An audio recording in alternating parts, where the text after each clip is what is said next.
During World War II, there was no United States Air Force like we know today. Back then, it was known as the Army Air Corps and later the Army Air Forces. Because the Army Air Corps was a branch of the U.S. Army, the uniforms that the men in the Air Corps wore were the same uniforms that were worn by the men in all of the other branches of the U.S. Army at that time. One of the uniforms that were worn by men of the Army Air Corps and the rest of the U.S. Army was the winter service uniform. This uniform was meant to be worn in temperate and colder climates and seasons wherever the individual airman or soldier was posted. For officers, the service uniform was commonly referred to as pinks and greens. The Army and Army Air Corps officers' service coat consisted of a green four-pocket service coat in the olive drab shade known as number 51. The trousers that were worn with this service coat came in two different shades. They were in the same shade as the service coat, number 51, the OD green, and they also came in a lighter shade known as number 54. The number 54 drab shade was a grayish khaki color, which in certain lighting conditions gave off a certain pinkish color. So the uniform was colloquially termed pinks and greens. The headgear that was to be worn with the service uniform consisted of either a service cap, which was a visor cap. These service caps came in many different forms.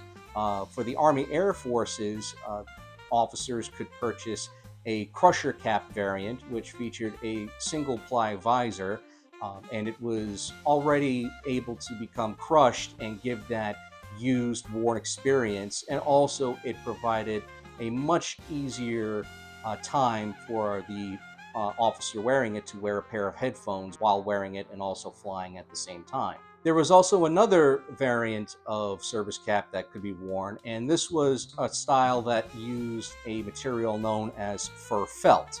Both the fur felt and the other wool, elastic drab, or gabardine material were very common, and they were the two most common types of materials used on officers' service caps. Along with the service caps, officers also wore overseas caps, and during the war, officers in the Army Air Forces wore two different colors. Again, the olive drab green color and also olive drab number 54 or pink. The pinks and greens uniform, no doubt, is one of the most iconic uniforms worn in the history of the U.S. Army. It is symbolic of the Army Air Corps pilot, navigator, or bombardier who flew with the Army Air Forces during World War II. No doubt it offers a sharp appearance and a very recognizable appearance. And as you can imagine, there are a lot of different combinations that were worn of the different colors that could be worn with the service uniform. When an officer was wearing a service uniform, most commonly they would have worn the drab shade number 54 or pink pants under the OD green service coat. For the shirt, it could be either a drab shade number 1 khaki color, it could be a drab shade number 54 pink color, or it could also be a drab shade number 51 green color. With the Class B uniform, the combination was also just as varied. You could wear both drab shade number 51 shirt and pants. You could wear drab shade number 54 shirt and pants. You could wear a drab shade number 1 khaki shirt with drab shade number 51 or 54 pants as well. So as you can tell, there's a lot of variation. The design of the officer's service coat included 4 pockets, 2 on the breast and 2 on the lower skirt. In the front, there were 3 gold buttons that were buttoned up and a plastic button to be worn under the belt. There were also 4 smaller buttons, 1 on each pocket flap, and also 2 gold buttons, 1 on each shoulder for the epaulets. On the back, it featured a bi-swing back, which provided much greater ease of movement for the wearer. And as of course, you can see that there is a matching cloth belt that wrapped around the wearer's waist and buckled in the front with a rectangular gold buckle. So here we have 2 original shirts that are a part of my collection. The one on my left right here, that is your right, is in the olive drab shade number 51, the the OD green color. And this shirt is manufactured by a private tailor, and it was made by Jackson Raymond and Company. And you can see the label on the inside of the shirt right here.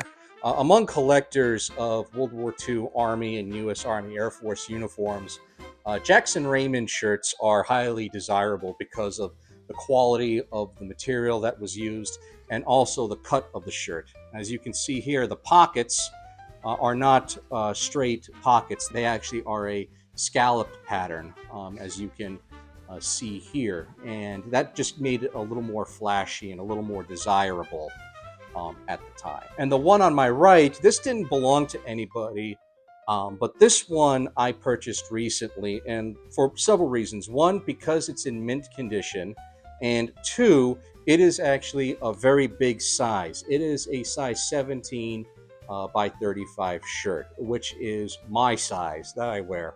And I actually tried this on briefly, and it fit me perfectly. This is in the olive drab shade number 1, or khaki, and this could be worn with a Class B uniform, with the OD number 51 trousers, OD green, or OD number 54 pink trousers. And it could also be worn under the service coat as well. And this example was manufactured by Command V, which was another manufacturer of U.S. Army officers' shirts. And you can see here it says U.S. Officers Regulation 100% wool full shrunk. And it features a collar that is satin lined for the comfort of the man wearing it. In fact, both collars on both shirts are satin lined. Another neat example that I own in my collection is this original U.S. Army and Army Air Forces officers' necktie. This was manufactured by a company called Sherman Tailoring, and there is the original cardboard label that is still on it. And also on the underside of the tie, it says Sherman as well on the underside. And this tie, from what I can tell, is in the OD number 54 pink shade, but it also gives off an OD number 1 khaki shade color as well. So I'm not sure. It's a little bit of a mix in between, but it's a very nice original piece that I'm glad to have as part of my display. This is an original pair of OD number 51 officer's trousers in my collection. In fact, this pair of trousers came with this service coat that I bought. They were purchased as a set, and they were both manufactured together. And during World War II, they were meant to be purchased together because the material and shade of the color of these pants perfectly matches the shade and color of my service coat.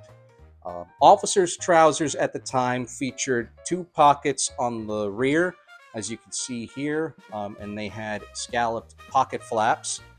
They also featured a small pocket watch pocket right here in the front of the waistband. And of course, there were also 2 side pockets, one on each side. And inside of the pants, you will find that the waistband is satin lined, and there is a label here that denotes these as Regulation U.S. Army Officers Trousers. And these are actually a fairly big size, and I wear these sometimes when I wear my service coat. These are originals, and these are a size 39 waist, as you can see on the label right here. And it also denotes the size of the coat that I'm wearing as a size 44 regular. This is an original pair of pink officer's trousers that I also have in my collection. And they're virtually the same pattern as the OD number 51 trousers I have.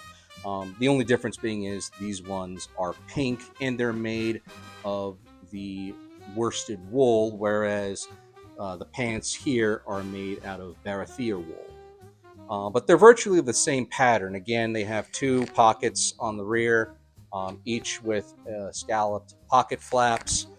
They feature also a watch pocket on the waistband, two pockets, one on each side, as you can see here. One of the differences you can tell is they have thicker straps for the belt loops. Again, this is just a manufacturer difference. On the inside, you can see that the waistband is also lined in satin, and it also has the regulation Army officers trousers label sewn in there as well. Now, a big difference between the two pairs of pants that I have are the pinks right here have a zipper fly opening, as you can see here, whereas the OD number 51 pants don't have a zipper. They actually have a button fly. Now, this is a long argument that has been in the Army Air Force's collecting community is, did officers' trousers during the war have zippers, or did they only have buttons? And the answer is they used both. There are numerous original trousers out there that are from the war that have zippers sewn into them, and also ones that have button flies. It just depended on where you bought your uniforms from. Now, the one thing about these pink trousers that really sets them apart, though, from the OD green pants, other than the fact that they're different colors and this one has a zipper and thicker belt loops, is the fact that these pink trousers were manufactured after the war in 1949. And you can see it right here on the inspection tag. The date on here is December the 21st, 1949. But these are a very large size 46 regular, which is why I bought them. Now, they've shrunk over the years, so they fit me just fine. They're not too big on my waist. They actually fit me very well. But the main thing I want to point out is, despite the fact that these pink trousers are post-war, they are still the same pattern, essentially, as wartime pink trousers. There really is no difference in the shape, the cut, and the color of these trousers. Really, the only difference is the date. I really hope that you enjoyed this video and watched me looking over all of the old laundry that I have in my collection. If you did enjoy this video, please be sure to hit the like button, leave a comment, and be sure to share it. And also, please subscribe to my channel so you can see all the other videos I've created, as well as the other videos that I'm going to create in the future. Thank you for watching, and as always, I will catch you next time.